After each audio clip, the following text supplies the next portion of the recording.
Did you know Nationwide is so much more than a great insurance company? They're one of America's largest financial services companies. Like how I'm more than just quarterback Peyton Manning, I'm also meditating Manning.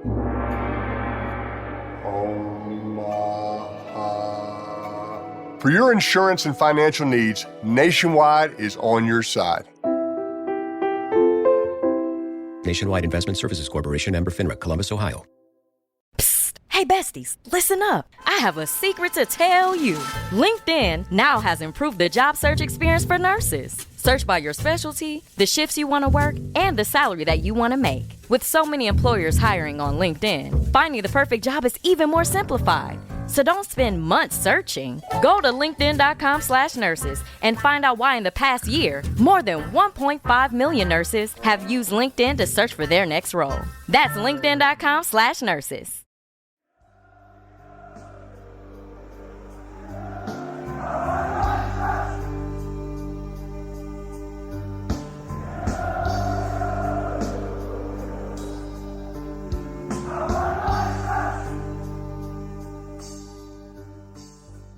We was the better team, but we didn't get the result, Max. Keep saying, I don't want to keep saying the same thing. Oh, we played really well, done really well, because our job's to win games as well. So the disappointment today is I personally thought it was a little bit too easy for the ball to go in our goal, and that's been a theme obviously in some of the games. We have to change that. The first goal so key in the Championship, so key here at the Den, as we know. We gave ourselves a mountain to climb. Look, we chased. We chase the game even at the end. We push everybody into the box, and Hutch, the keeper, makes a world-class save from Hutch's header. So look, I can't fault the attitude of the players, the application. I can't fault the performance in many ways. I thought we played really well at times.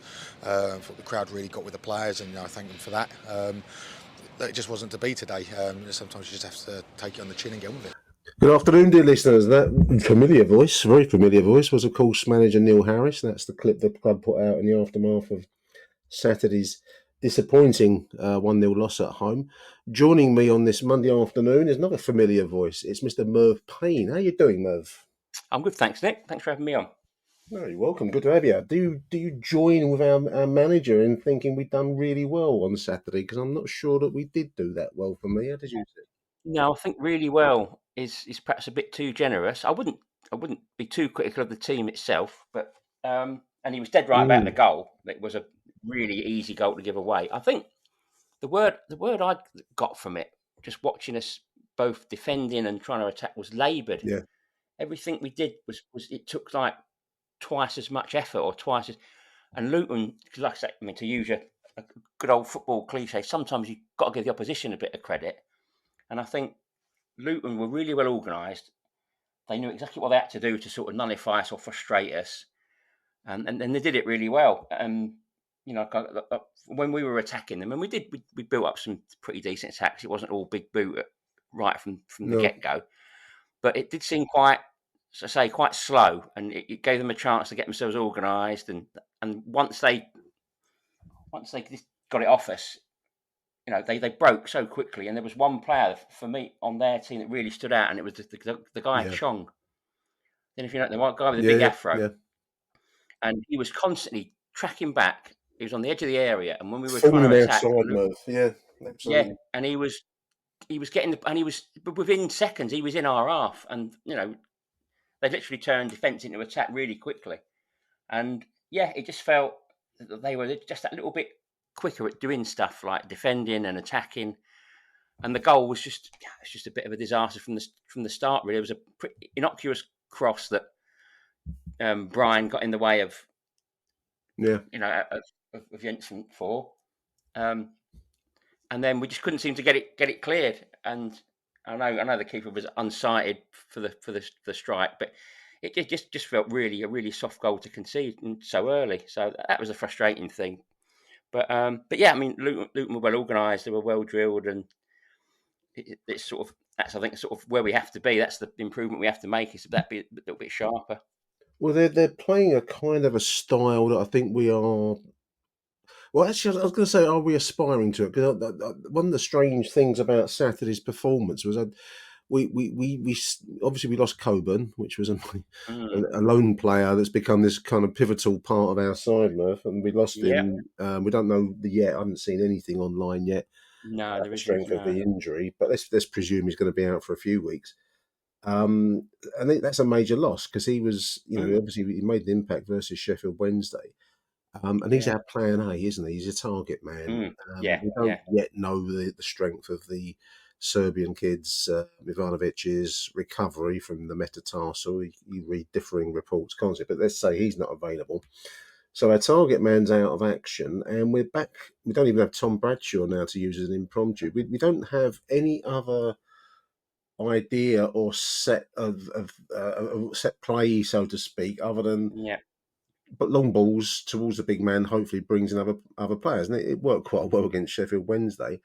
Didn't work terribly well, especially once Coburn left us on Saturday, and we seem to have a style that we haven't got the we haven't recruited to fit the style, and I don't actually mind what style we play, Merv, but you've got to have the players in Yeah. reserve to.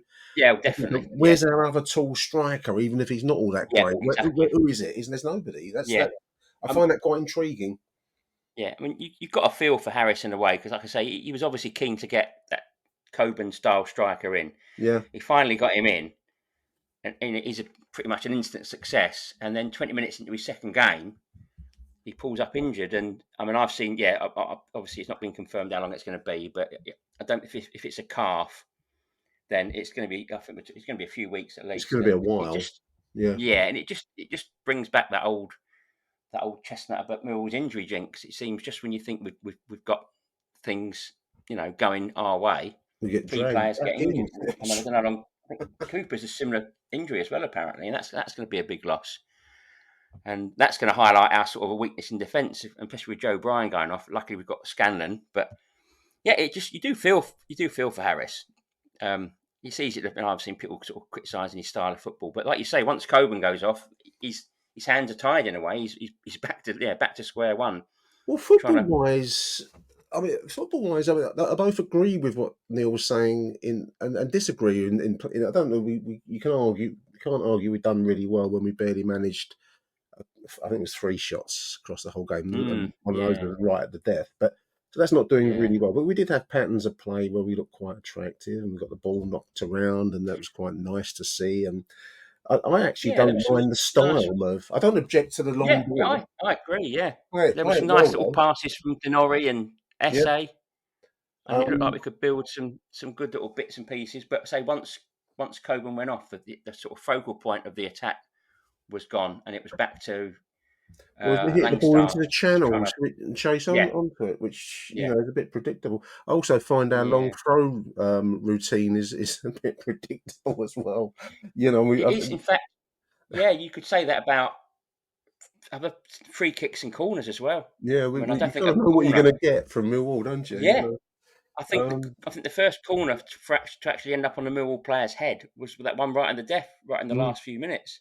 I'd say All that the a others just few dead balls, free kicks. We don't yeah, clear the free first kicks and defender. good positions, and Yeah, Luton just mopped it up with ease. That was a frustrating aspect, but again, I suppose that's when someone like Coburn is a threat, and not so much Langstaff. And obviously, the keeper's made a great save from that great chance Langstaff had. yeah. I was willing that ball to go in, weren't you? I mean, that was his Yeah, I moment. mean, it would have been a You massive boost for him. It was a good save. I'm feeling strangely generous this week and not too bitter because Mellow, you're mellow. sometimes you've got to. Yeah, maybe people will say, "Oh, well, he'd score that 9 times out of 10 at Notts County," but that's just how football is, And when you're not playing regularly week in week out like he was at Notts County, Yeah. there's that much more pressure on a chance like that. You can imagine what probably goes through your head is, I need to score this, and the keeper's made a really good save, but it's just just frustrating. Let's have a listen to the first of our voice notes. Let's kick us off with Jamie Mack out there in sunny Victoria in Australia. Let's have a listen to Jamie. Hello, Nick. This is Jamie calling from Victoria in Australia from my TV to give you a first half report and a second half report. So the first half report so far, I can say we probably haven't been to the races. The manager has obviously said to them, match Millwall physicality, and then the quality will hopefully tell. And so far, that has been the case. They have physically matched us. It hasn't helped us that Coburn has been injured. They scored a well-worked goal. Nice finish into the corner. The goalkeeper was unsighted. Actually, the goalkeeper has actually been the star player of our team so far. He's very commanding. Really impressed with him so far. We have had one shot with Denora, but it's not really been that great. Langstaff has come on and has actually looked quite bright. But, as I said, they've matched his physically. Sending offs, yes, maybe the Mendes should have gone for a second year bookable foul, but Denore, I think the referee tried to equal it up because he should have gone as well. We're meant to be a second half team, so hopefully we'll have a much more positive report from me in the second half. Come on, you Lions. Straight after the final whistle, Luton 1, Millwall 0. A few positives. I thought, again, Langstaff will learn from this about how to finish in the Championship.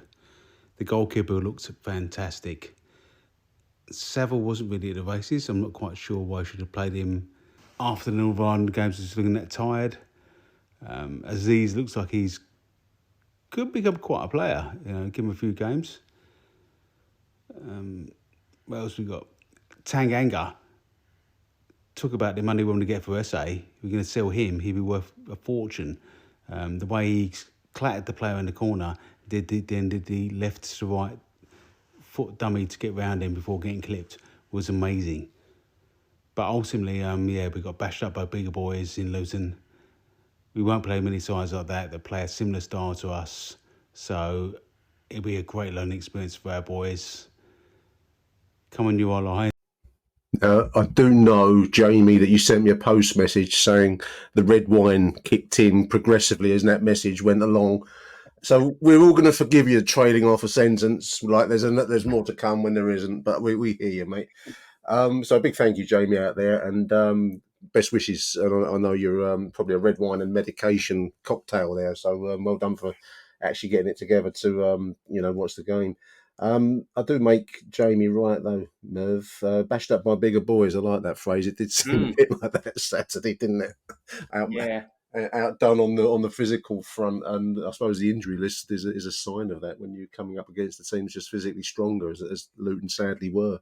Yeah, they were very good at hassling us, weren't they? And just not giving us any time. And it rocked the composure. The composure went, didn't it, at various points? Yeah. They were. There was, I think, 2 or 3 occasions when they actually misplaced a pass out of their penalty area and it went straight to us. But again, we didn't capitalise on it because it took us so long to sort of work out what we were going to do with it. And Luton just thought, this is okay. We'll just get bodies behind the ball and the trouble will pass, the threat will pass, But obviously, I actually wrote down 3 major topics which I thought would crop up, and obviously we've covered the injury jinx, and you can't really not mention the ref, which I think everyone said. No, I thought we'd done quite well to get to 12 minutes before we mentioned the referee, but you can't really not mention him. He was quite something, wasn't he? He was one. It's a cliche, but he was one of the worst I've ever seen. Just his general control of the game, like you talk about Denori was booked after about 15, 20 minutes, was he? Yeah, I think it was. I missed the second bookable offence that Jamie referred to on the other side. And then, because I think his second one was worse than the first. And then I think it was Mendes that he said, I think he booked him for kicking the ball away. Then he committed a much worse foul in the second half and just let him get away with it. And then the incident with Joe Bryan when he was out cold. Yeah. And even the Luton fans were shouting for the physio to come on. Quite something. I've never seen anything quite like that. We all fall into the cliche week in, week out, the worst referee we've ever seen. It's a phrase that trips off the tongue. I generally think that was the worst bit of refereeing I've ever seen because it was he knew the player was down. He looked. The ball was at the other end. Someone who'd never ever refereed.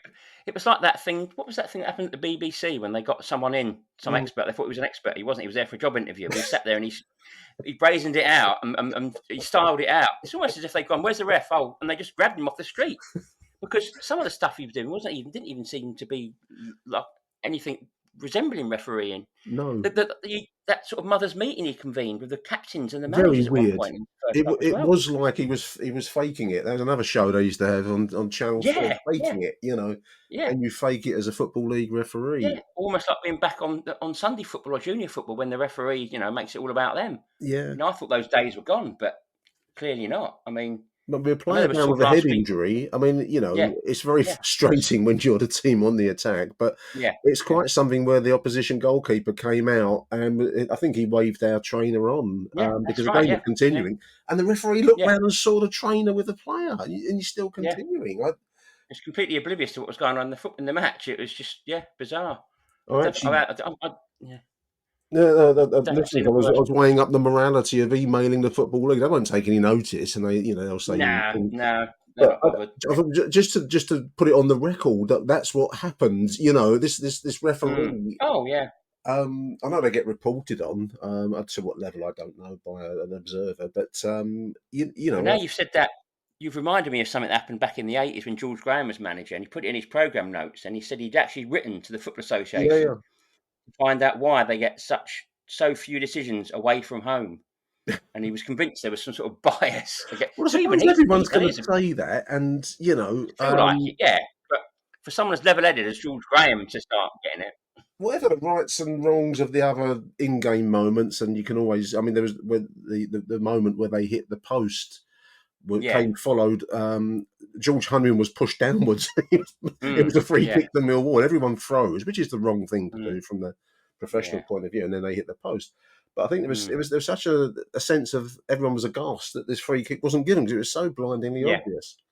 Yeah, he just Um, a general feeling that he just wasn't in control of the game or even aware no, of what was going on. He was like, yeah, he was just like a rabbit in the headlights. It's just, there's bad refs that don't give you decisions or give bad decisions. There's a different sort of category where he just didn't seem to be at it at all. He didn't seem to know what he was doing. yeah, absolutely. I was weighing up the morality of emailing the EFL. Is that grassing? Is that Bermondsey grassing? I don't want to be a grass. I haven't done it yet. I probably won't. I probably won't do it because I don't want to be a grass. Let's move along. Merv. We're almost certainly going to hear a lot more about the referee as Yeah, I we think so. continue. We're going to listen to John Rankin, then we'll take a short advertising break, and Merv and I will come back to talk about John's message that's going to run now. Evening, Nick. Evening, listeners. John Rankin just calling in after the 0-1 defeat at Millwall. Couple of amusing things to share with you before we get stuck into the match. A very old friend of mine came with me to the game today. I've known him since I was 11, so that's pushing on for nearly 50 years. And he's a Spurs supporter, and he said, blimey, he said, why are there so many mounted police at Millwall? He said, ain't going to be any trouble, is there? I said, no. He said, it's Spurs versus Arsenal tomorrow. He said, there still won't be a mounted policeman there at that match. So that's one to ponder on. The reputation of our little old club lingers on. But yeah, what to make of it today? Well, it's hard to say really. I mean, that first goal, first of all, very rare to see Millwall playing into the Coldblow Lane end in the first half. So the guy who wrote the Lindisfarne, the Venerable Bede, will be tossing in his grave at that one. So I don't know why that was chosen. Maybe Luton had the call on that and decided to sort of defend the most favoured goal at Millwall in terms of Millwall scoring. But the first goal Luton scored, it was just so unlucky for us. We were sitting right behind it in the Coldblow Lane end, and the guy just curved it round the 4 Millwall players that were standing there, and the goalie didn't move, and he had no chance. It's one of those things, tough goal to give away. And then Luton just, as the saying goes, parked the bus really. Just played it around, left one man up front. I think Millwall did what they could do. I mean, they're just lacking that front man, aren't they? They really are. Josh Coburn got bullied a bit. The Luton number 6 was a bloody handful today, and he was a moany fucker as well, constantly in the referee's ear. And what tells the story is that we had 3 players go off injured. and they were really putting some stick about Luton, our team. And that comes with the territory of playing against good attackers in the Premier League for a year. I mean, you know, I would imagine those sort of players out to play against would take the piss out of you if you didn't get on top of them. And the Luton back four or back three was certainly a handful, and it showed. Josh Coburn tried to put it about like he did last week, and I'm afraid he got hammered by that number 6, and he had to go off. I think Macaulay Langstaff is a little bit out of his depth at the moment. I feel so sorry for him with that chance in the second half.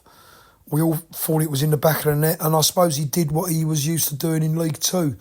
He went through and he aimed the ball into the side netting, slid it into the side netting, but the goalie, who I understand is the number 2 for Belgium, was good enough to get his fingers to it, and it went out for a corner. And I kind of knew at that point, we weren't going to win it. I think we could have played all night, really, and not got a goal. We just lacked that. Two things I think we lack. We lack the clinical finish up front, and we lack someone in midfield who can genuinely calm it down. I go on about that Abakayo, who plays for Watford, the number 19.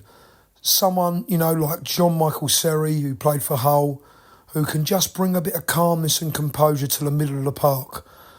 It seems to me we've got 3 or 4 good midfielders who play as individuals. They do not play as a team in the middle of the park. And we're constantly hoofing long balls or going down the channels to try and get forward. And Georgie Saville, who played great. I think Denori played great, and George Elliman was busy but came off. I think if they could just, amongst the 3 of them, decide that they're going to play the ball to each other and progress through the middle of the park, just try and calm it down, I think we could work wonders. But they're all just going 100 miles an hour at the moment and losing the ball. And just, I think, it seems like they're trying to, I know it sounds stupid, but it seems to me like they're trying too hard. They just need to slow it down in the middle of the park, put their foot on the ball and make some space and pass and move. Easy for me to say, I know, but that's my perspective as a spectator. So, it was a frustrating day at the office. What can you say? I mean, it's one of those things, isn't it? If we're not going to win matches like that, clearly, we're not going to do anything this season. Luton weren't as strong as they could have been. I've seen them a lot sharper. And, Millwall players played well. Tanganga, another brilliant performance. Joe Bryan got himself in a little bit of trouble defensively a few times. Jake Cooper was solid. Our goalie did well, pulled out a couple of good saves. It was 6 1/2 dozen of the other, wasn't it? We was unlucky to lose it, I think. Looked to me like a 0-0 draw written all over it. But apart from that early goal. So, tough watch. But, as the saying goes, we start again next week. So come on, you Lions. Achtung, Millwall. Welcome back after the break. Get well soon, John. That was a snivels you had there, mate. We could hear that. Well done for going yesterday. Tanganga, Merv, an awesome player. Yeah. I know. I think it was. I think both of the callers have mentioned Tanganga already, but there was a challenge he made where he retained the ball just down in front of where I sit, and I can only think of an awesome player because he's way, way better than Championship level. He looks like a Premier League defender. Really strong. My man of the match Saturday, Merv. Yeah, it's just that was one of the few sort of bright points I think to come out of it was how well he played. If we keep him fit, then we should be okay. But because I mean, his comment about Joe Bryan is something I agree with as well. He does look quite dodgy defensively. I know he's more of an attacking defender, sort of, if you see what I mean. But yeah, I mean, like say for the goal as well, when he got in Jensen's way for that cross. I still haven't seen the goal back. I can't bring myself to watch it because everyone's telling me. No, it's pretty painful. I mean, Jensen, John Jensen, blimey, it's going back. It's Lucas Jensen in goal. Yeah, I mean, I quite like him. He's starting to look much Yeah, more the goalkeeper we thought we'd signed, and he made some good blocks on Saturday. definitely. But Yeah, I yeah. It don't will think take time, in but real time he didn't seem to have much chance with the shot. It looked like it was well lashed away, but apparently Jake Cooper unsighted him in real time. yeah, he was obviously unsighted because he barely moved for it. Mm. But yeah, it was interesting the point he made about attacking the cold blow Mm. in the first half, because that doesn't happen very often, does it? Messes with your head. And I was trying to think. Yeah, Yeah, I was trying to think the last time I can remember that happening was when we beat Charlton and Matt Smith scored the last minute winner yeah. from a corner It, at the that away went end. all right. It really it always reminds me when you put your shoes on the wrong way round, and you Yeah, can walk, but it don't feel right, or your yeah. shoes 'Cause are the wrong obviously, size. football is a suspicious bunch. I do remember. I think the first time I ever saw it happen was when we played Forest at the Den in Yeah, the old First Division, and apparently Clough knew that he was all over that sort of thing, yeah, suspicions and favourite ends and that. So he was desperate to win the toss yeah. and make us attack the cold blow in the first. And that was obviously the classic game where we were 2-0 down with like a few minutes to go, and Ruddock scored That's right. a last ditch equaliser. But it is very strange watching us attack the cold blow in the first half. But no, it's all suspicion. It shouldn't make that much difference, but it does. Well, yeah, I can imagine, because obviously, yeah, it's obviously you're checking the home fans in the second half when Mm. they're willing you on to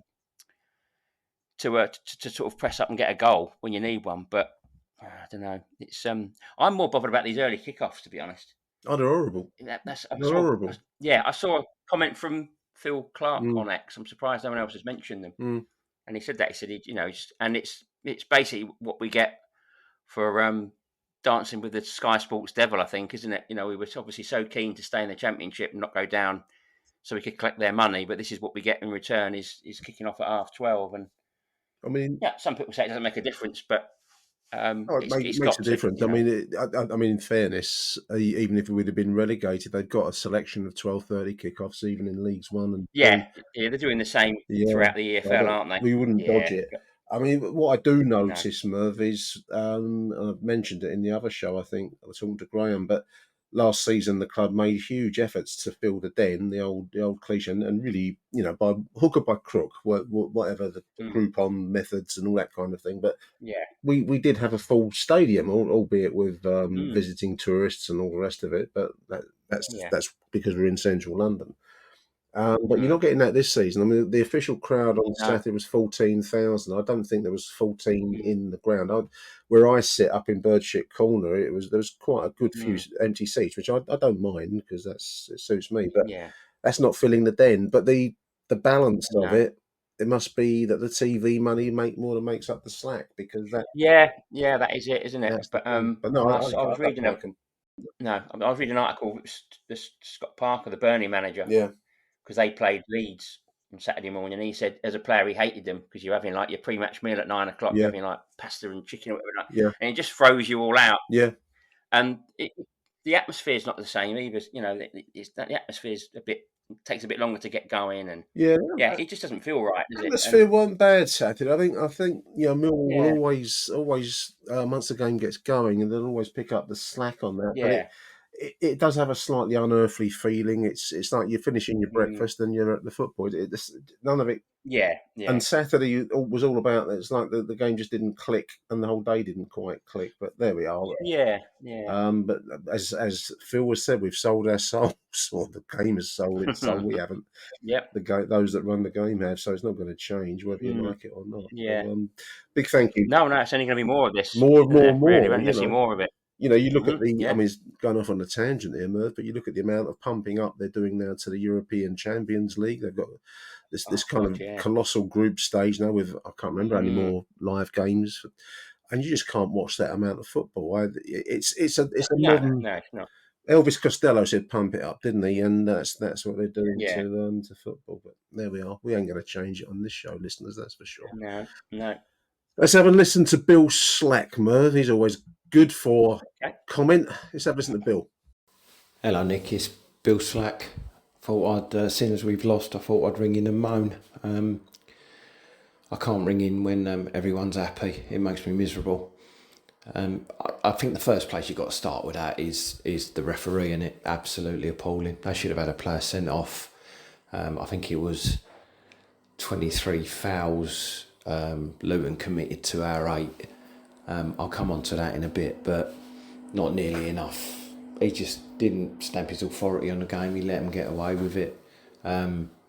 Even stuff like we're in the East stand, and he told their number 3 to hurry up because he was walking over to take a throw in. The bloke completely ignored him, and if anything, slowed down.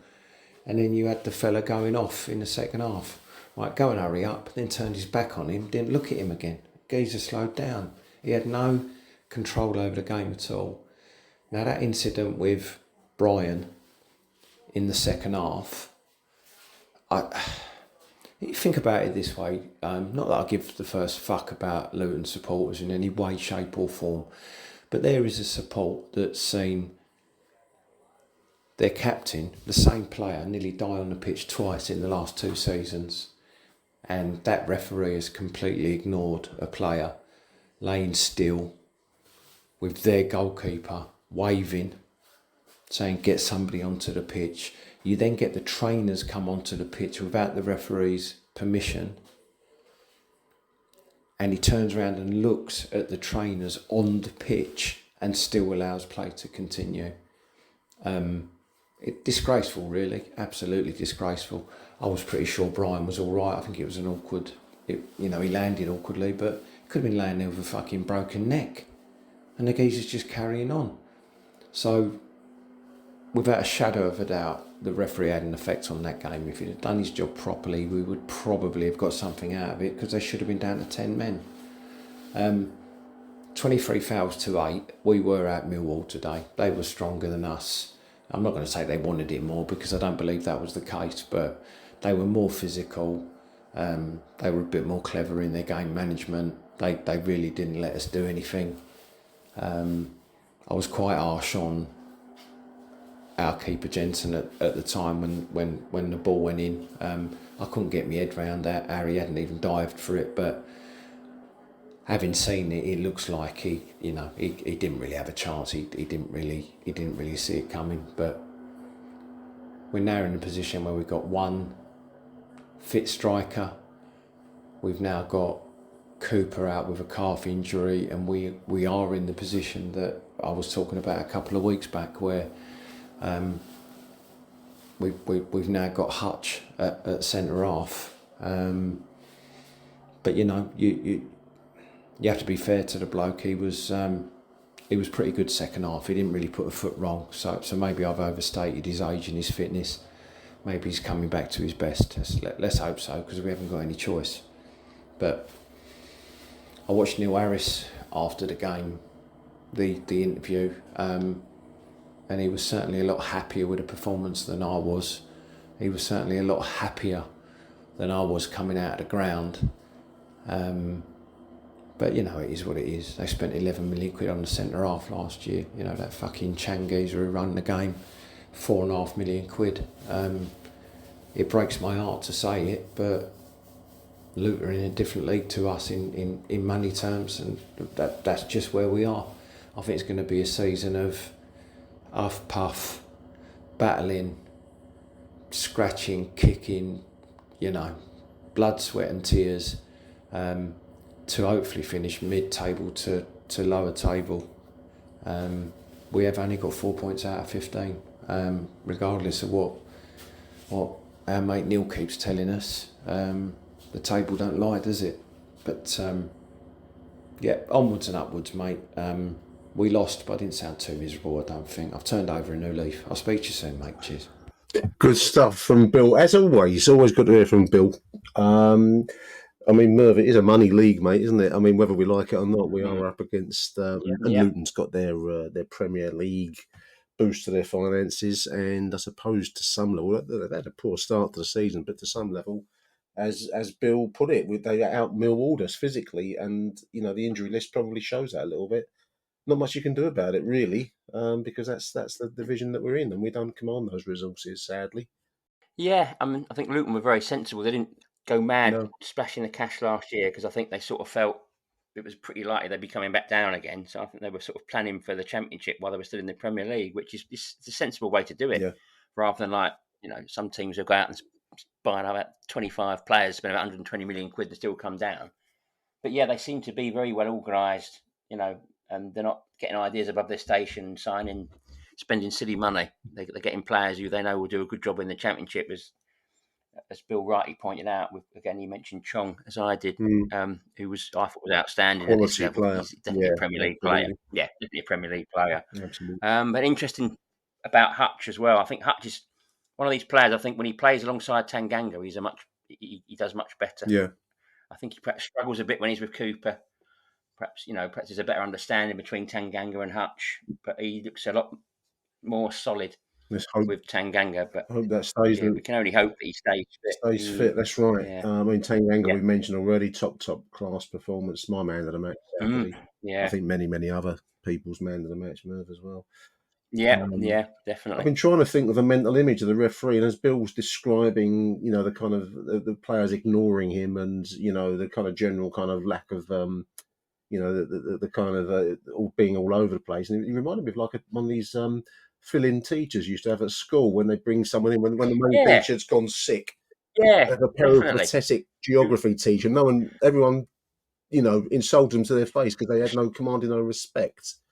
And that struck me as or even for those who've seen it or of a certain age who've seen Kes, absolute sort of Brian Glover levels of refereeing incompetence, I think. That sort of thing, completely oblivious to what's going on. And the only thing he didn't do was head the equaliser for us at the end, which would have been nice if he'd have done that and complete the pastiche. But there you go. But that's what I kept thinking. Right? I just kept thinking he seemed as out of it as Brian Glover in Kes. That was and as oblivious to his own stupidity as well. It's actually a good analogy. Yeah. Because that's the character there, isn't it? He thinks he's Bobby Charlton in the film, and this bloke I think thought he was Pier Luigi Collini. But anyway, there we are. Yep. But good stuff from Bill. I'm going to listen now to a new voice, Rob Woodford, and then we'll take a short advertising break, and then Merv and I will come back after the adverts. So let's have a listen now to Rob. Yeah, hello Nick. This is Rob Woodford from Block 4. First time I've done this, so I don't know if it's going to come out, mate. But here he goes. I just thought we just couldn't seem to hurt them today. Whether it was a corner, a set piece, a long throw, we couldn't sort of make any impact. And then the second ball as well, we weren't able to have the same up-tempo game that we had against Sheffield Wednesday. But no two games are the same. And I'm sure that Luton Town are going to finish higher in the table than Sheffield Wednesday.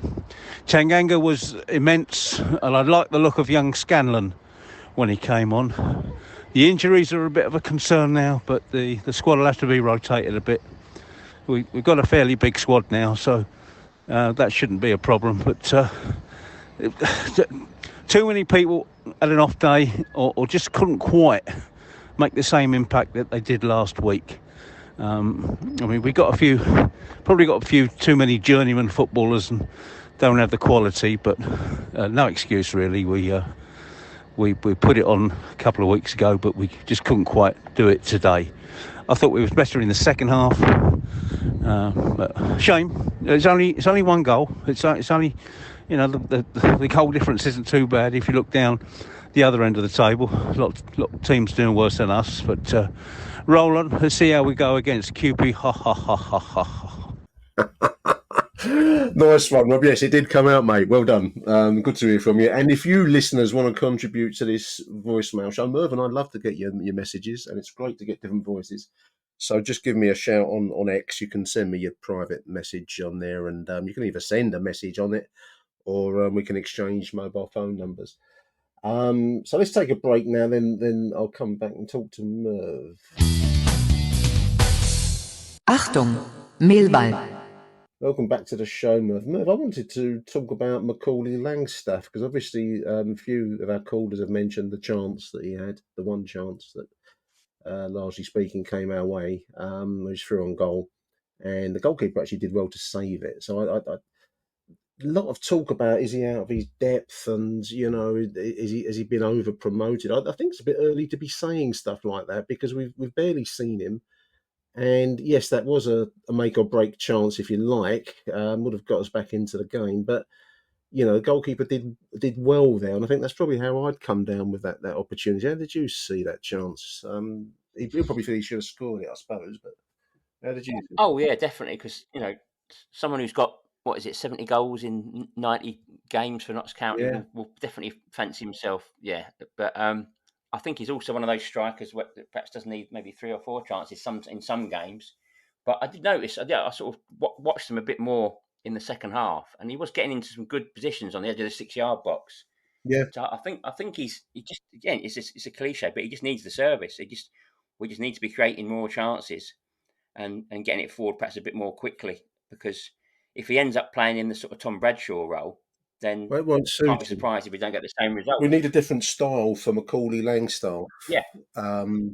Yes, you can hit the long ball at Josh Coburn, although we'll see how long he's out for. But you can't really do that with Langstaff. The ball played through the middle for him to run onto. He suddenly looked. Yeah, I thought he'd yeah. come to life suddenly. There was the moment, and that's an Yeah, indication we that we got can players do with that him. do that. Yeah, we've got. Essie can do that. Denoy can play those little passes, Yeah. but it's doing that quickly enough. And I was saying before about turning defence into attack a lot more quickly than we were, which Luton managed to do, but we sort of didn't. Again, that word laboured comes to mind, because it just felt quite sort of not quite as slow as when we were sideways in it. Yeah. Constantly under Gary Rowett, perhaps, but Yeah. still, you didn't feel like we were a threat when we did go forward. That was the thing, whereas when Luton come forward, you sort of thought They look it- they look like they had intent about them. I don't know. They didn't actually Yes, create that yeah. many. Although they hit the No, post. they didn't. They weren't. Yeah, They hit the post, but they didn't create that Yeah. much going forward. yeah. Rob mentioned the boy Scanlon, Callum Scanlon. I keep going to call him Joe Scanlon. I don't know where I've got that name from. But from what little we saw of him, I thought he looked quite attractive. It'd be interesting to see if Neil Harris does alternate Joe Bryan with Callum Scanlon. I'd like to see that. He's quite a prospect, Liverpool boy, and he's an England under-21 international. So Yeah, he's highly thought of. He's well rated, and he looked lively. Yeah. And again, we can only hope he's that sort of player that enables us to just be a bit quicker when we're absolutely, attacking teams. absolutely. And Langstaff will probably be all the better for that as well. If it's Langstaff, we're going to be relying on the next 2 games, which probably will be. Although I saw today, which I was quite surprised at, talk of Ivanovic might actually even be figuring the QPR game, which I It's a find miracle.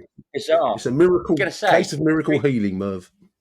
3 weeks ago, he was 8 weeks away from fitness with a metatarsal injury. Then he comes back with an hamstring injury as well, and suddenly he's fine. But I don't believe we'll see him Saturday. But because if we do, we know what'll happen. He'll get injured even worse. If we rush him Bust back, his we know. foot. Yeah, within 10 minutes.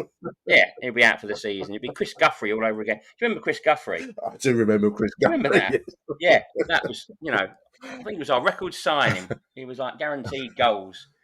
And I think we ever saw him, did we? And then they just. I'm sure there's a podcast sometime in signings Mill have made that get injured almost first game and disappear without trace quite quickly afterwards. Yeah. There's quite a few over the years. Yeah. But God, yeah. So I'm just hoping Ivanovic isn't that. But no, we've yeah. invested a lot of money in him, so let's keep our fingers crossed. Let's have a listen. Last time with Merv. Now we're going to listen to Ben Anthony. Have a listen to Ben. Hello, Nick. Hello, listeners. Ben Anthony here, calling in after the 1-0 loss against Luton yesterday. I know that a lot of people are going to probably be calling in and moaning about the referee, so I'm sort of largely going to leave that to the others, because he was shocking, but I think it's going to get a bit samey, some of the comments. The main thing I want to say is we've spoken a lot as Millwall fans about wanting them to put the effort in. If the players put the effort in, they've worked hard, and they've left nothing out on the pitch, but they've been beaten. You sort of at some point sometimes have to put your hand up and say fair enough, and I think that was the case yesterday. I thought the players actually put in the effort. I thought we played relatively well, and we were a little bit unlucky in the game. On another day, Langstaff puts that chance away, and it's a 1-1 draw. Jensen made some really cracking saves.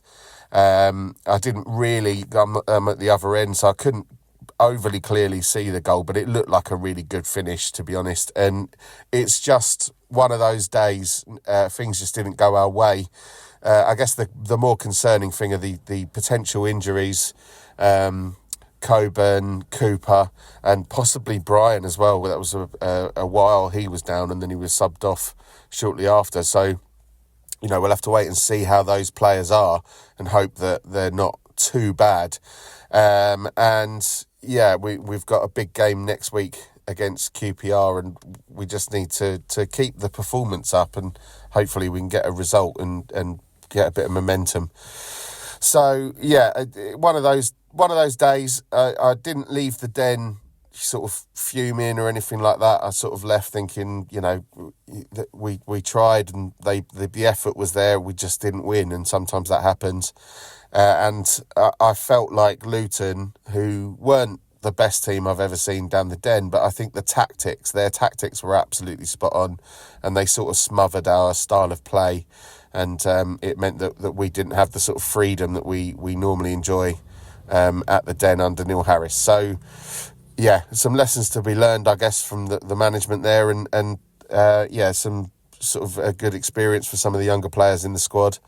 And we go again on Saturday, another bloody early kickoff, 12:30. They're starting to piss me off, to be honest. But anyway, talk to you next week. Bye. Great stuff, Ben. Join the Pissed Off Club, mate, and everyone listening to the show as well. Queen's Park Rangers is always, a fun day out, Merv, but 12:30 does rather take the ability to have a good time out of it. I think Ben's right. I mean, this is why I found Saturday's game so hard to review it, really, because I can't, like everyone else, I can't really fault the effort or the 100%. Everyone put what they had in, it just wasn't good enough, and that's probably about as much as you can say about Saturday's loss, Merv, in the end. Yeah, I think so. I think we said it right from the top, didn't we? That it was one of those where you just got to say, well, they were better.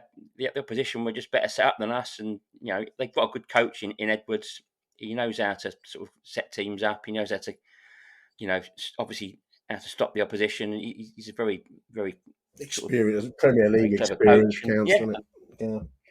Yeah. I think exactly. That Premier League experience is always going to help. They're always going to have that to sort of use in certain games, certain situations. And Edwards just called it right.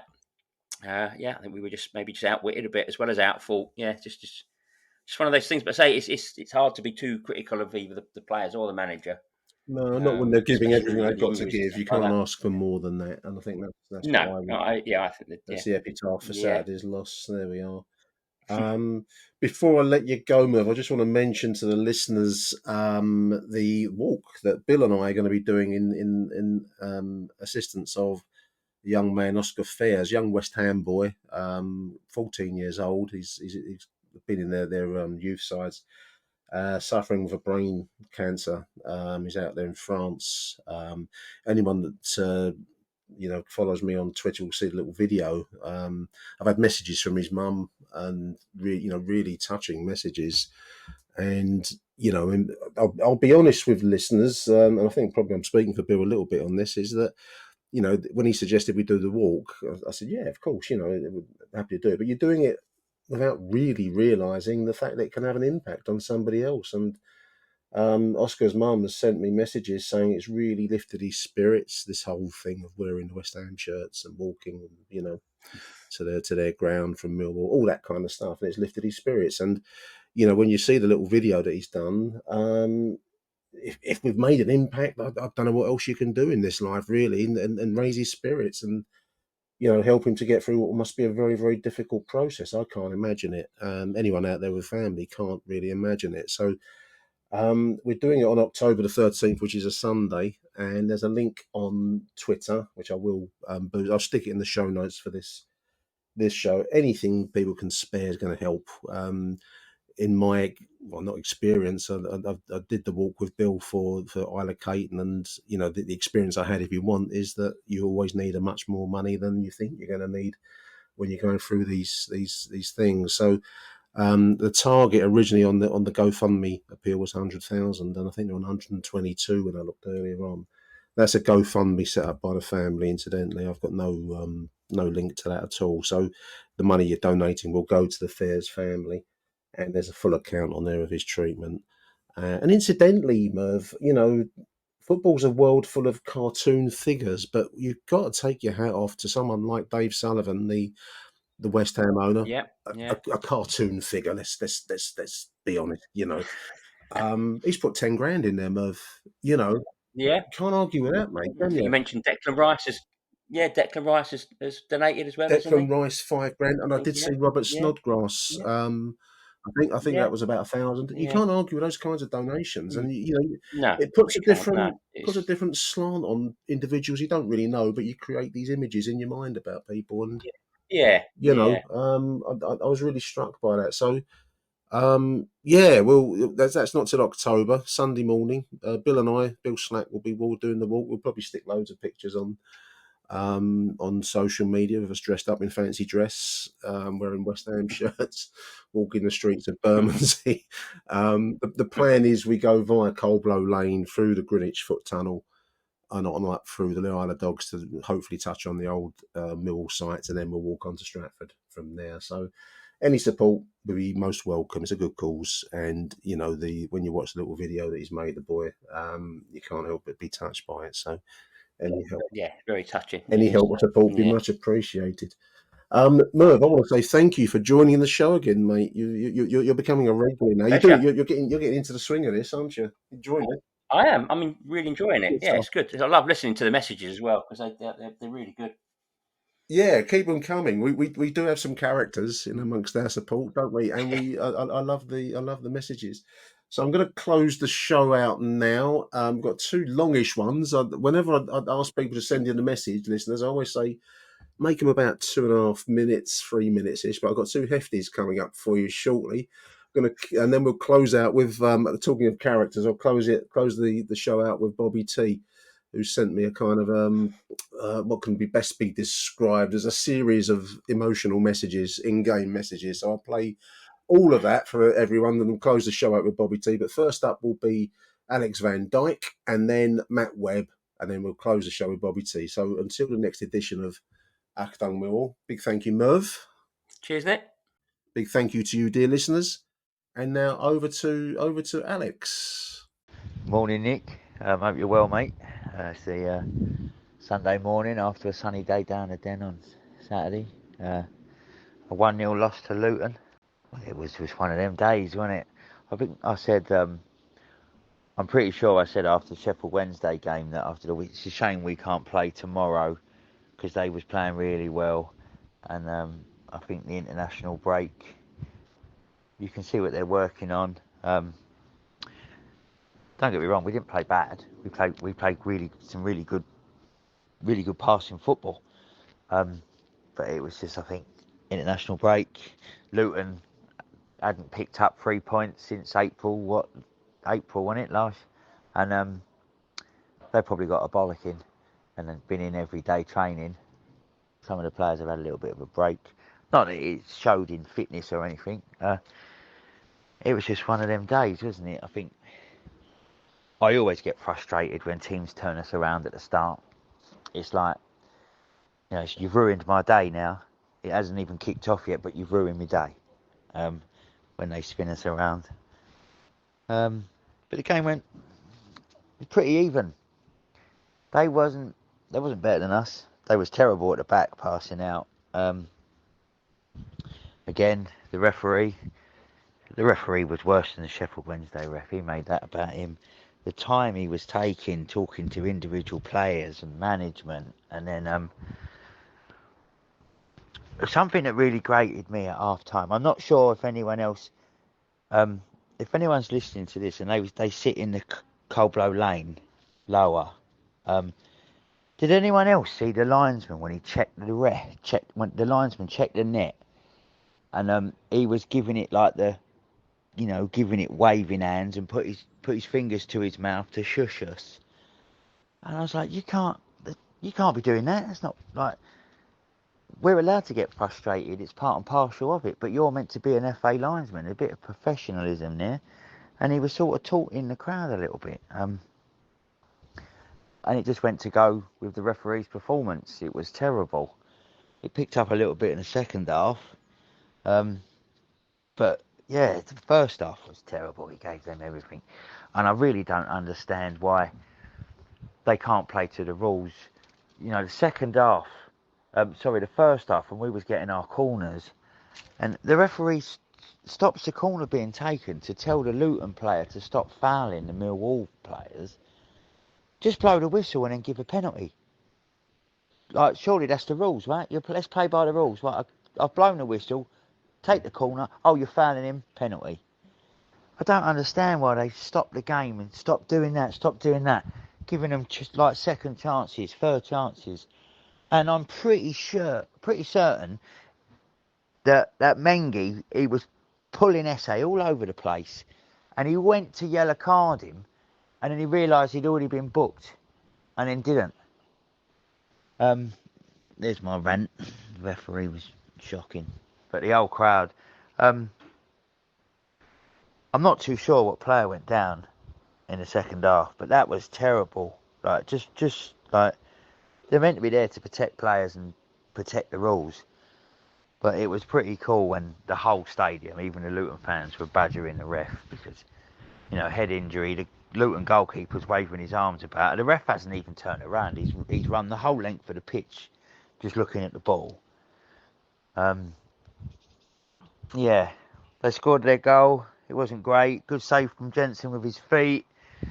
Where Cooper covered and was on the line, you can see where Cooper's run back on to get into shape for the defensive line. He's run across Jensen's eye path and sort of semi-attempted to put his head towards the ball. And Jensen hasn't moved because it's blinded him. And it's just gone. But they didn't really have... Yeah, that Chong hit the post. I think that took a deflection off of Colburn and it hit the post. But then, again, it was just final third from us. Some great passing. Like, Casper's playing at his best again. We see glimpses of this last year and the year before when he came in. His work rate yesterday and his passing, the triangles, it's linking up well. Honeyman was running again, and the little triangle passes. I know people don't like it up there with Honeyman. Like, people are comparing. We've let Fleming go, and we've got Honeyman in the position, but he is running around and he is making the passes. He is starting off them triangles. Again, you know, it's going to be one of them days. They've turned us around. They've scored an early goal, and then we lose Colburn to injury. Awesome. It's so Millwall, isn't it? It's so Millwall. Got one performance out of him, and you think he looks like a Millwall player. You can see him when he ain't attacking with the ball. He's holding up defenders, pulling at their shirt, like, you know, little niggles. And we've lost him to injury. I don't know how long for. I haven't seen any updates or anything. Then Cooper goes down near the end of the first half, and Hutchinson comes on at half time. So Cooper's a possible injury. Yeah, it was just a frustrating day. And then the longer it went on, I just thought we're not gonna nick a point. And then Matty Langstaff won through 1-on-1, and we're like, right, here we go. This is his goal. You know, this is his goal. And the keeper gets a toe to it, and it just goes wide. And then he makes a great save right at the end after Hutchinson's header, and it was just, yeah, a 1-0 loss at home. And you know, their first win in God knows how many months. But it wasn't all bad. There was some good football being played there, but again, it's the final third. We need to work on this final third. We get it up there, and then it should go in the box, and it don't, or it gets tracked back, and then it ends up going down the line.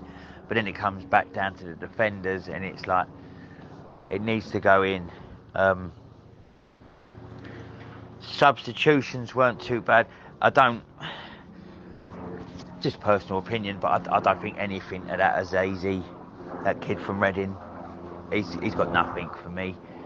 He's no better than, like, what, he doesn't bring anything to the game. I don't think he didn't show me anything yesterday. The games that he's played, I don't think he's good enough, to be honest. That's just my opinion. Hopefully he'll score a worldie next week and shut me up. But yeah, it just didn't really change. I didn't think what Harris could change, because they wasn't playing that bad. It's just that final third. It would have been nice to have gone 2 up top.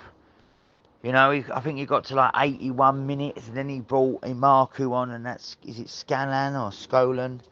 I don't know why he can't just go 4-4. If we're 1-0 down, right, give it half hour, 4-4-2, and let's just get the balls in. But that's why I'm leaving you a voicemail, and I'm not in the manager's office. Yeah, so we got Cardiff next week. Let's see how we get on there.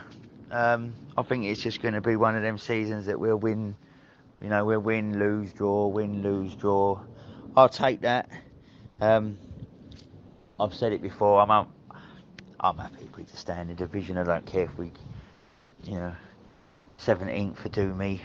I'm just happy that the clubs, we're in the championship and we can stay there for a little while and we can stabilise it. Yeah, so we'll see how we get on in a week, next weekend. There was no game for the military vets because of an early kick-off. There's no game next week, but if anyone is about, any military veterans out there that fancy a free cup of coffee and biscuits and a game of football, get down to Lions Centre on a Thursday night for a 6 o'clock kick-off. Royal British Legion will be there if anyone needs any help, charity-wise, with any sort of situation. They can help us out. They will be there to support us. Yeah, so have a good week, Nick, and I'll speak to you next weekend. Achtung, Millwall. Hello, Nick. Matt Webb here.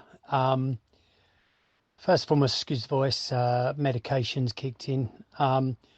Fortunately, I couldn't get to the game on Saturday because of a herniated disc in the spine, which has forced me to be a bit bedbound. So I had the pleasure of watching the game on Sky Sports, which is actually not bad if you actually turn the volume down because you ain't got to listen to their commentary.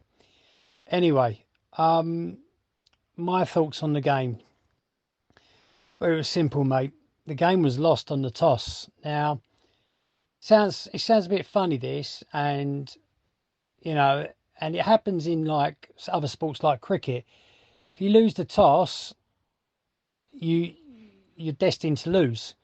In certain pitches around the world, if you're playing Test match cricket, and I think that's the same with us on Saturday. If I'm honest with you, mate, Luton done the mind games of winning the toss and elected to change ends. Now, when you play at home, you're the home team. You expect to kick the away end and then the cold blow lane in the second half, in accordance with the venerable bead, as you rightly pointed so. But they decided to turn the tables a little bit on that one, and then I think it froze you from a psychological point of view. It froze you because you're like, well, hang on, we should be doing this in the second half. And so as soon as that happened, I actually had severe reservations that we ain't going to get anything out of this game. And it makes you wonder about, well, does the team and does the club and does the management have that in them to say, right, well, what if we changed ends at the beginning of the half? What if this game plan goes that way? Basically, what is our plan B? What if, and there's a lot of what ifs in this voice note, because I think that's what, as a manager and as a coaching team, you have to consider these factors.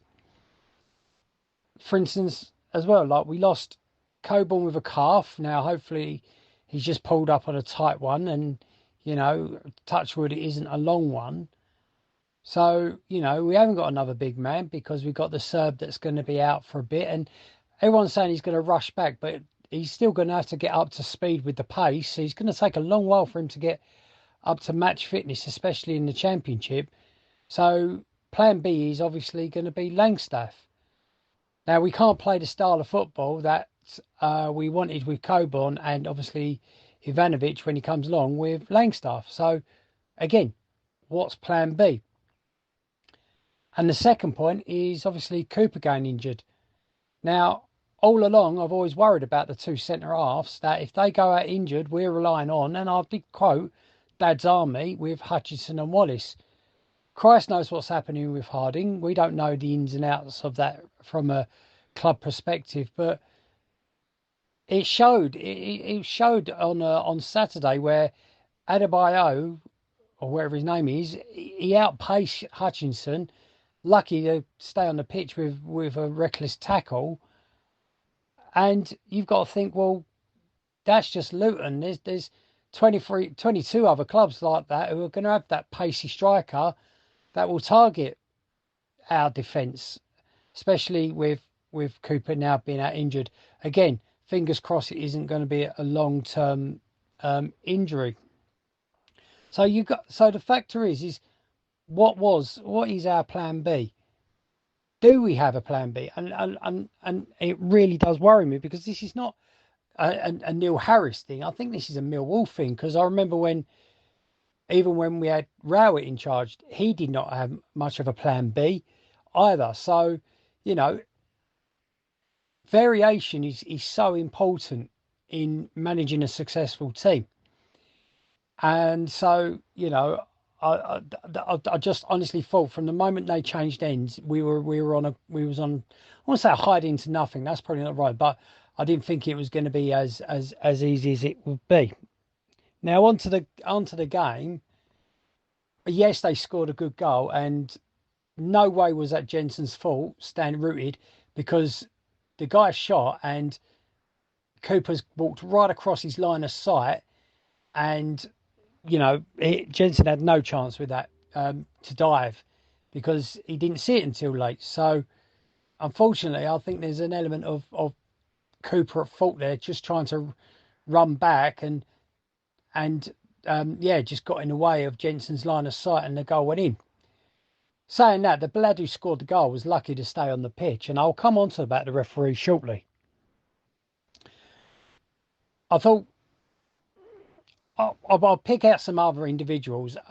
Joe Bryan, I said after the Wednesday game, he had one of the best games in the Millwall shirt. But he went back to Joe Bryan of old, I thought, on Saturday. He's got one game in probably about 5 that he plays well. That is not good enough for this level of football. Inconsistent. It's not good enough. So hopefully, now that the Scouse lad has now had a bit of a taste, he will now be pushing for Bryan to now state his claim to start next Saturday at QPR. Onto the strike force again. Coburn now is out injured, so we're going to have to rely heavily on Langstaff. Now Langstaff had a great opportunity in the second half, and it wasn't by a cross, it was by a through ball. I think it was by Dinor actually. And okay, yes, he's 1-on-1 with a keeper, and I'm going to throw the keeper's union card out here. And do you know what? He spread himself really well. All right, yes, Langstaff probably could have taken it around him, but you know what? Impact instincts tell me that he just wanted to hit that ball and let it trickle in the back of the net to get his account up and running at Millwall. But still, it was a good save. So, yes, you can knock him a little bit, but I think you've got to give a bit of credit to the keeper. Other things to mention, I thought, I don't want to knock him because he's done really well at start, but I think Watmore should have came off a little bit sooner. I think another issue is these substitutions. We're relying, again, it's a bit more, it's like that predictor wall. We're making the subs probably at the wrong time. If you're chasing a game 1-0 down at half time, all right, give it 5-10 minutes in the second half to see whether we can hit back at them. Wasn't happening. We had the ball for the majority of that second half, and that's when I think management should have changed it, gone to a 2. All right, if we're a bit light on strike force, then we'll put the Amaku up front, because he would be another striker, and then just make the changes. go to a, scrap the 4-1-4-2-3-1 formation, which I still don't rate. And I know people say it, but I still don't rate it. You could even go to a 4-1-3-2 or 4-1-4-1. Any of them you can adapt to put a 2 up top with a striker. Okay, and that's when someone like a Maku can come into his element. If you go 4-1-3-2, he goes up front, but then on a defensive side, or you want to control the midfield, you drop into a 4-1-4-1. He can now slot into that left-sided section. So there's elements of adaptability there. And so, yeah, it's just frustrating. Honestly, it was never a Luton take dominant game. I think, if I'm honest, a draw would have been the fairest result. But again, it's another 3 points lost and another defeat. Now, these crosses that we keep on getting in, now, the crosses that are coming into the box, lovely, great. But again, you're targeting one player. If you look at the two goals out of the 3 against Sheffield, not one of them was a cross from outside the box. They were through balls in the middle of on the side of the penalty area, drilled across the face of the goal and was tapped in. That's how we score goals. That's how the best way Millwall can score goals, because of the players that we've got. And we need to understand that's how it is. Floating crosses in for 6 foot plus defenders just to head it away is just not good enough. Another point is about the free kicks. Again, very predictable. Cooper goes off injured, and we're still floating the balls into either a Tanganga or a Hutchinson. If I was a scout of an opposition team, if I was a scout of QPR and Preston, and who else have we got after that, West Brom, I'd have my pen and paper ready, and I'll write one page and go, this is how you defend the corners, this is how you defend the free kicks, because Millwall just doesn't change. There's no adaptability. And that really, that does wind me up a little bit. I wouldn't be averse if someone had a shot, and we got the players that, if you have a low hard shot against a keeper who, may parry it, may not parry it, but the players that we've got that can follow up and just tap it into the back of the net, we've got them. So please, just do us a favour. Just mix it up. I mean, when we have an attacking play like a corner or a free kick, we should be expected to be a bit excited of, oh, here we go, come on, let's see what we do out of this. But for me personally, I'm like, right, we've got a corner, right, we know where this is going. Fingers crossed, we might win something out of it. And the only time that worked was when we put Jensen up front in the last kick of the game, which subsequently the goalkeeper made a secondary good save. So, very annoying, very frustrating, especially when I can't even be there. But just learn from these, Millwall, and have a think and see what we could do. Because it's going to be a tough game now against QPR, and it's going to be a tough game against Preston. New manager with Heckingbottom, and even still, it's going to be a tough game against West Brom. So, it's tough times ahead, Millwall. But we need to get something, and changes do need to be, not changes in sort of management or anything like that, but just changes in the tactics, the formation, and the team instructions. So let's see what happens. Come on, you Lions. Good morning, Bobby T and Nick on Achtung, Millwall. We're here. We're back. Back-to-back wins, much needed. On the way to the den. Team loses out, Nick Hart, and the old Achtung Millwall podcast. I'm not fuming. Why pay £2 million more plus for 2 players and sit on the bench? Langstaff, are we ever going to see 4-4-2? That's what I don't get. But forget it. Got to give him game time. 2 up front. But Coburn, he's not ours. Aziz, you pay the money and you put him on the bench. He's not better than Hanneman's not better than Aziz. But hey, what more? The Ginger Messi out of his skin. En route to the den, boys. See you later for the full-time reaction. Come on, Millwall. And fuck the fucking Luton Hatters. I still remember 1985. Bye for now. Full-time reaction afterwards. No one likes us, and I don't fucking care. Nick Hart. Bobby T. Fucking fuming. Luton have bossed it. They deserved it. Joe Bryan is the fucking coffee cunt. Could be 2-0 here. Get that 2 Bob fucking Bryan off the fucking pitch now, Harris. Nick Hart, I'm not joking. I'm right at the front row on the centre circle. You can see me if you want to have a little half-time break. I am fucking fuming. That fucking ref, if I find him, I'll shoot the cunt, right? Number 15, second bookable offence, didn't get sent off. And Jensen, apparently, you can see the sun. Great save, by the way. We've got to win this. I'm still saying 3-1 Wall. Let's pray, believe. Bye for now. And if that Joe Bryan coffee cunt comes out for the second half, Harris, play the youngsters, left back Scallon. Liverpool, England. SA's gone quiet. We started off brightly, first 5 minutes. Luton come into it. They've bossed it a bit. It's end to end. They've edged it a bit. I'm upset. Let's go second half. Nick, have a breather. Achtung Millwall, bye for now. 3-1 Millwall, please. 70-minute gone, Nick. We haven't had a shot on target. Embarrassing. Bobby T here again. But to be honest, Nick, we should be 3-0 down, basically. They've had chances. We've had fucking not one shot, mate. I'll take a point.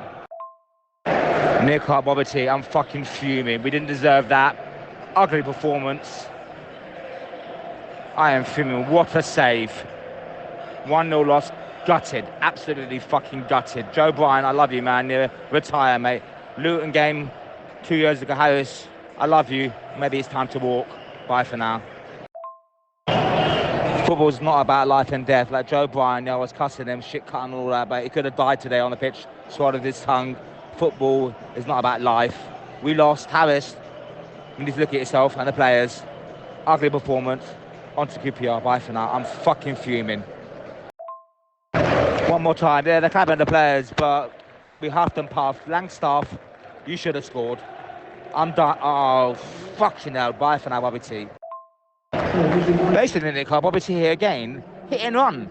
Luton was shit. They scored and they just parked the bus. Cunts.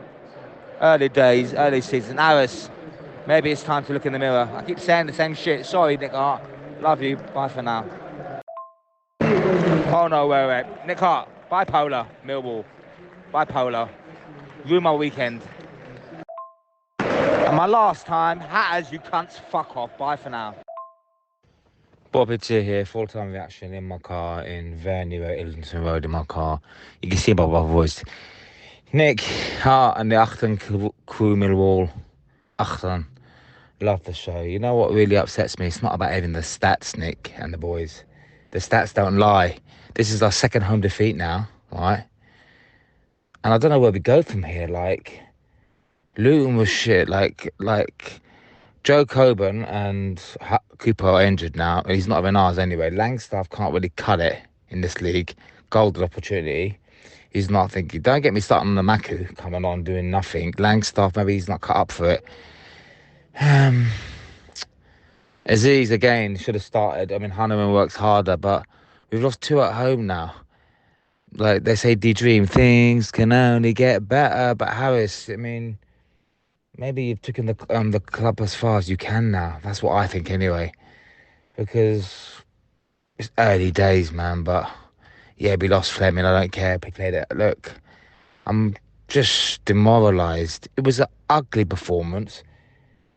Was the football shit? We huffed and puffed. We had, and right at the end, I mean, don't get me started. I think it was a Hutchinson header off the line by the keeper, and then we had 2 chances in the whole game. Ruin my weekend. I don't know what to say now. What can I say? Is we go again, but there's no one out there to come and manage the team. Livermore on the bench as an assistant does fuck all. Where's our passion? Where's our guidance? Hutchinson is too old. Again, let's go back to Joe Bryan. Like, thank God he survived, or I don't know, he swallowed his tongue. He banged his head and all that. Football's about love, passion. He banged his head. He had a good game towards afterwards. So anything, but could have lost his life. The referee. I mean, we can't blame the referee, can we? Because it's our own faults. Yeah, the referee don't want Millwall anywhere near the Premiership, right? we'll never get to the Premiership, right? The EFL don't want us anywhere near the playoffs anyway, because no one likes us. Anyway, Nick, I'm going to have a sandwich, I'm going to have a Dr. Pepper, and going to go home, ruin my weekend, international break. Love you all. Bobby T signing off. Bye for now. Achtung, Millwall.